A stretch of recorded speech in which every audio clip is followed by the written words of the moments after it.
존경하는 동료 시민 여러분, 안녕하십니까? 안전과 건강을 지키는 정치, 행복한 대한민국을 꿈꾸는 국민의힘 국회의원 김은희입니다. 오늘은 제가 국회에 등원한 지 43일째 되는 날입니다. 저는 등원한 이후 단 하루도 쉴 새 없이 사회폭력의 희생자, 사회적 약자 보호를 위한 대책을 위해 고민해왔고, 여러 전문가들과 심도 있는 논의와 토론을 통해 이들을 위한 입법을 준비해왔습니다.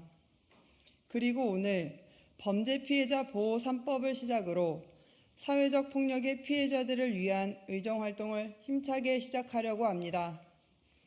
동료 시민 여러분, 우리 사회를 충격으로 몰아넣었던 신당역 살인사건을 기억하십니까? 1년 반이 지난 지금 저는 다시 이 사건을 복기해 보고자 합니다.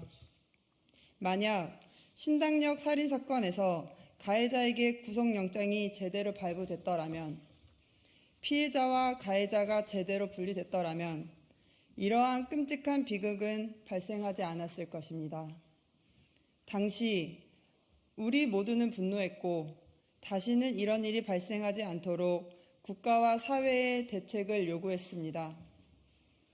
우리 사회는 그동안 범죄 사건이 있을 때마다 가해자 처벌에만 관심을 쏟아왔습니다. 범죄 예방과 피해자 보호, 그리고 피해자들이 평범한 일생을 영위하기까지에 대한 관심과 지원은 늘 뒷전으로 밀렸습니다. 그 결과 각종 사회적 범죄로 인한 비극들은 지금도 반복되고 있습니다. 제가 오늘 발표하는 범죄 피해자 보호 3법은 범죄의 근본적인 예방, 피해자의 보호를 중심으로 고민한 결과물입니다. 범죄 피해자 보호 3법을 통해 범죄로부터 안전한 대한민국, 피해자 회복에 동행하는 대한민국으로 한 걸음 나아가기를 희망합니다.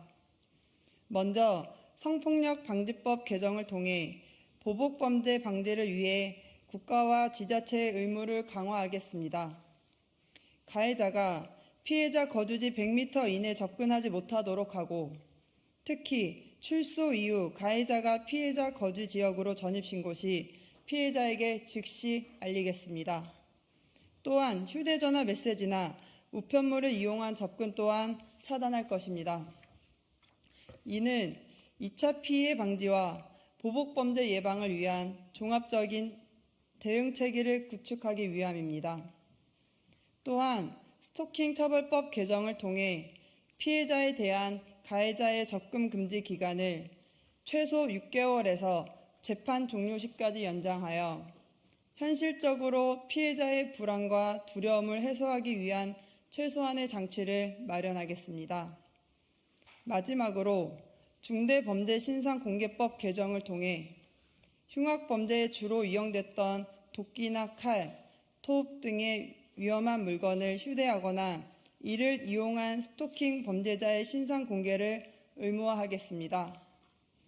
동료 시민 여러분, 범죄 사건은 수사와 재판이 끝나면 가해자의 처벌이 이루어지고 모든 사건은 종료됩니다. 하지만 피해자는 계속되는 불안과 두려움, 상처로 인해 일상으로의 복귀가 어려운 것이 현실입니다. 그리고 그 과정에서 개인의 삶은 송두리째 망가지게 됩니다. 이것이 우리가 피해자 중심에서 사건을 바라보고 제도를 설계해야 하는 이유입니다. 지금 이 순간에도 재판 과정 속에서 언제 보복당할지 몰라 두려움에 떠는 동료 시민들이 계십니다. 이분들이 안심하고 일상으로 돌아갈 수 있도록 실질적인 법적, 제도적 장치를 마련하는 것, 제가 이 자리에 있는 이유입니다. 사실 이 모든 것은 국가와 사회가 마땅히 해야 했던 것입니다. 피해자 보호를 위해 그 누구보다 앞장섰어야 했던 국가와 사회가 책무를 다하지 못한 현실에 대해서는 분명 반성과 성찰이 이루어져야 합니다. 그러면서도 피해자 보호가 더는 느슨하지 않도록 우리 정치가 제대로 역할하는 것이 매우 중요하다고 생각합니다. 저는 저에게 주어진 값진 의정활동 기간 동안 사회적 폭력의 희생자, 사회적 약자를 위한 정책의 모든 것을 쏟겠습니다. 앞으로도 체육인 인권보호 3법과 범죄자 가해 처벌 3법, 저출생 극복을 위한 모자보건법 등의 입법 발의를 통해 안전과 건강을 지키는 정치, 행복한 대한민국을 반드시 만들겠습니다. 감사합니다.